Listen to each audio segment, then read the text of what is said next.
السلام علیکم ورحمۃ اللہ وبرکاتہ۔ آج ہم پڑھیں گے سورہ آل عمران آیت نمبر 103 سے۔ چلیے اسٹارٹ کرتے ہیں۔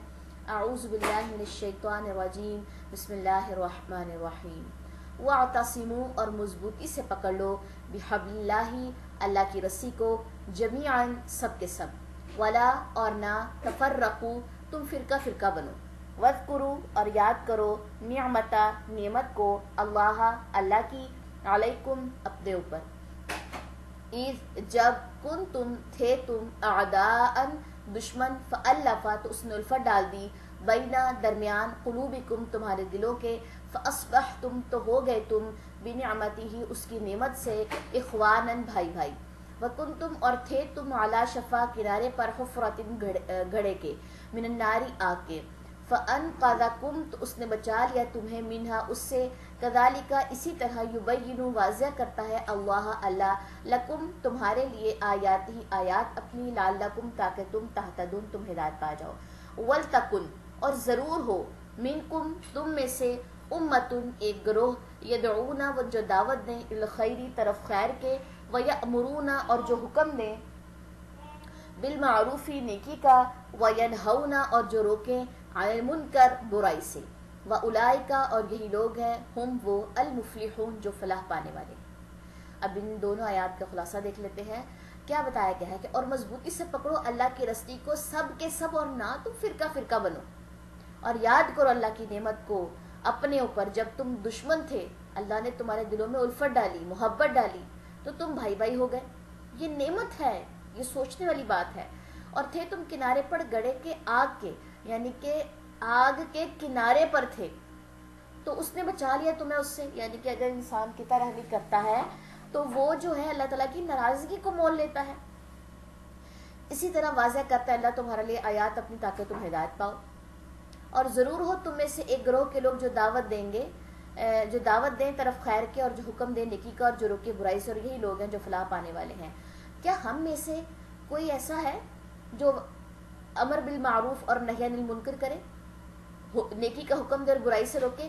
ہم کیا کرتے ہیں؟ ہم صرف نیکی کا حکم دیتے ہیں، برائی سے نہیں روکتے، کیونکہ جب ہم برائی سے روکیں گے تب وہاں پہ ہمارے رشتے خراب ہوتے ہیں۔ ہم کہتے ہیں چلو کیا کسی کی ناراضگی مول لینی، اگر کوئی برائی کرتا ہے تو کرنے دے۔ کسی کو آپ یہ کہہ دو نا کہ نیلز بہت زیادہ لمبے رکھے ہوئے ہیں اور وہ کاٹ لیں، تو وہ آگے سے اس طریقے کا جو ہے ریئیکشن آتا ہے کہ ہم دوبارہ نہیں کہتے۔ اور ہمیں کیا تلقین کی گئی ہے کہ تم ہمیشہ نیکی کا پہلے حکم دو، پہلے اس کو نیکی کا حکم دو، صفائی ستھرائی کا بتاؤ کہ صفائی نصف ایمان ہے، ناخن ایک حد سے بڑے نہیں رکھنے چاہیے، اس کے بعد تم اس کو برائی سے روکو۔ ٹھیک ہو گیا؟ اور یہی لوگ جو ہے وہ کامیابی پانے والے ہیں، فلاح پانے والے ہیں۔ چلے جی ان آیات کی ہم تلاوت دیکھ لیتے ہیں۔ وَاعْتَصِمُوا بِحَبْلِ اللَّهِ جَمِيعًا وَلَا تَفَرَّقُوا وَاذْكُرُوا نِعْمَةَ اللَّهِ عَلَيْكُمْ إِذْ كُنتُمْ أَعْدَاءً فَأَلَّفَ بَيْنَ قُلُوبِكُمْ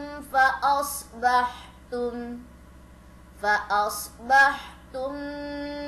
بِنِعْمَتِهِ إِخْوَانًا وَكُنْتُمْ عَلَى شَفَا حُفْرَةٍ مِّنَ النَّارِ فَأَنقَذَكُم مِّنْهَا كَذَلِكَ يُبَيِّنُ اللَّهُ لَكُمْ آيَاتِهِ لَعَلَّكُمْ تَهْتَدُونَ وَلْتَكُن مِّنكُمْ أُمَّةٌ يَدْعُونَ إِلَى الْخَيْرِ وَيَأْمُرُونَ بِالْمَعْرُوفِ وَيَنْهَوْنَ عَنِ الْمُنكَرِ وَأُولَئِكَ هُمُ الْمُفْلِحُونَ۔ سبحانک اللہم وبحمدک، اشہد ان لا الہ الا انت، استغفرک واتوب الیک۔ السلام علیکم ورحمۃ اللہ وبرکاتہ۔